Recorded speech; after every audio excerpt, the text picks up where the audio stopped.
काही स्वप्न पूर्ण व्हायला वर्ष लागतात, पण जेव्हा ती पूर्ण होतात ना, तेव्हा तो सोहळा बघायला अख्खं गाव एकत्र येतं.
देवमूर्ती तणामावे तीर्थक्षेत्रात नादावे देव आपणात आहे शिर झुकवोनी पाही तुझ्या माझ्या जड देही तुझ्या माझ्या जड देही देवा भरोनी राही देव देवारात नाही देव नाही देवालय देव चोरून नेल अशी कोणाची पुण्याई देव देवारात नाही देव नाही देवालय. रामराम मंडळी, आजचा दिवस माझ्यासाठी आणि माझ्या तामसोली गावच्या ग्रामस्थांसाठी सुवर्ण अक्षरांनी लिहून ठेवावा असा आहे. आज आपल्या गावचं आराध्य दैवत श्री वागेश्वर मंदिराचा प्राणप्रतिष्ठा, कळसारोहण आणि जीर्णोद्धार सोहळा सुरू होतोय. चला तर मग बघूयात. संपूर्ण गावात दिवाळीसारखा उत्साह सुरू आहे. चला तर मग पहिल्या दिवसाचा आनंद सोबत घेऊया.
पालखी प्रत्येकाच्या गावातल्या प्रत्येक ग्रामस्थाच्या घरासमोर फिरवून पूर्ण गावाला प्रदक्षिणा घातली जाते.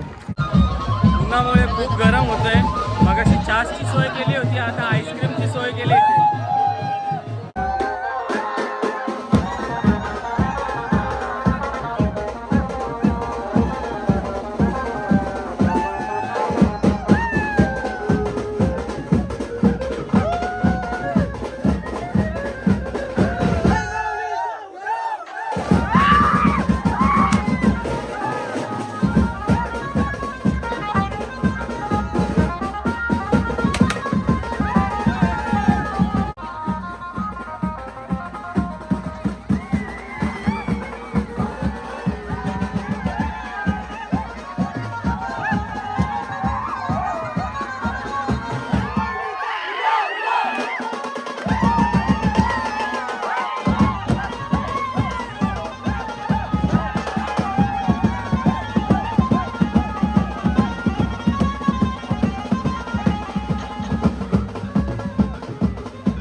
सगळ्यांनी चांगला प्रतिसाद दिलेला, भरपूर नाचलात. आता याच्यानंतर पुढे कार्यक्रम आपल्याला वेळेमध्ये पार पडायचे, तरी आता आपण बंद करू आणि सर्वांनी हात जोडून आरतीला इथं आतमध्ये यायचं आहे आणि आरती होईल. आरती झाल्यानंतर भोजन होणार आहे.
पालखी फिरवून झाले, सगळी धमाल मस्ती झाले. आता जेवणाची सुरुवात आहे.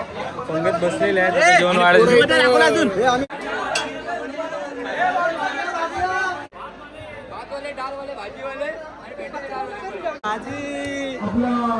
₹40 जे आहेत ते आतमध्ये मंदिरामध्ये घेऊन यायचं आहे आणि सर्वांना सुद्धा आतमध्ये घेऊन यायचं आहे. मारुती देवजी चव्हाण त्यांच्याकडून हरे हरे कृष्ण कृष्ण कृष्ण हरे हरे हरे राम राम राम हरे हरे हरे कृष्ण कृष्ण कृष्ण हरे हरे. पहाटे सोहळ्याला सुरुवात झाली. संकल्प, गणेशपूजन, नगरप्रदक्षिणा आणि मग येतो तो मंगळमय क्षण. संध्याकाळ होताच देवाला मंगळस्नान घालण्यात आलं. त्यानंतर सुरू झालेला हरिपाठाचा गजर.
हे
आता देवाचा विषय सही आहे रात्रभर देवात तांदूळ झोपून ठेवायचं, त्याच्यामध्ये एक कलश ठेवायचा, निद्रा कलश, आणि दिवा लावून ठेवायचा इथे.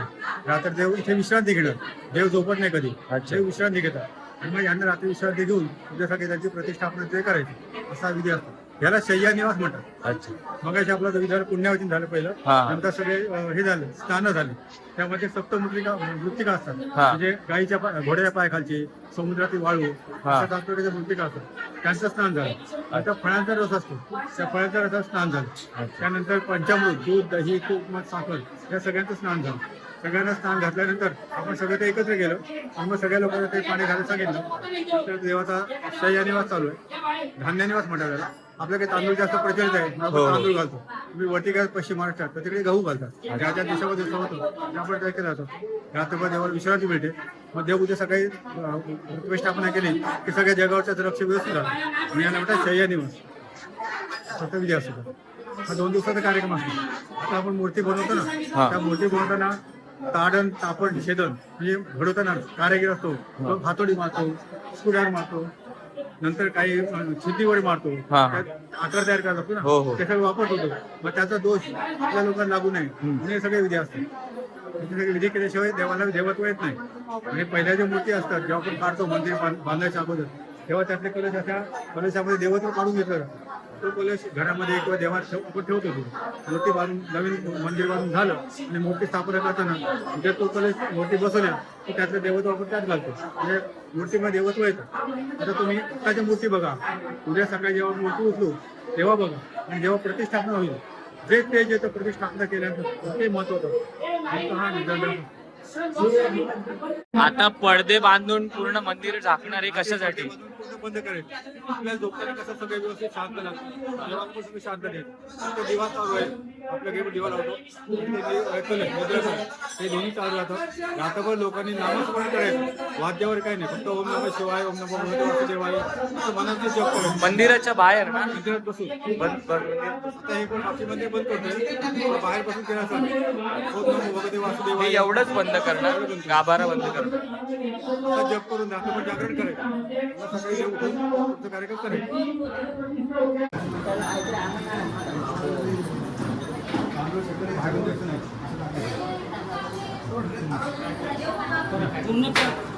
वस्त्र प्रत्यक्ष वस्त्र आहे ना जागा तिथे, खाली अडकून ठेवा, खाली अडकून ठेवा, खाली विटा आहेत बघ, विटा खाली अडकून ठेवा, विटाच्या खाली अडकून ठेवा.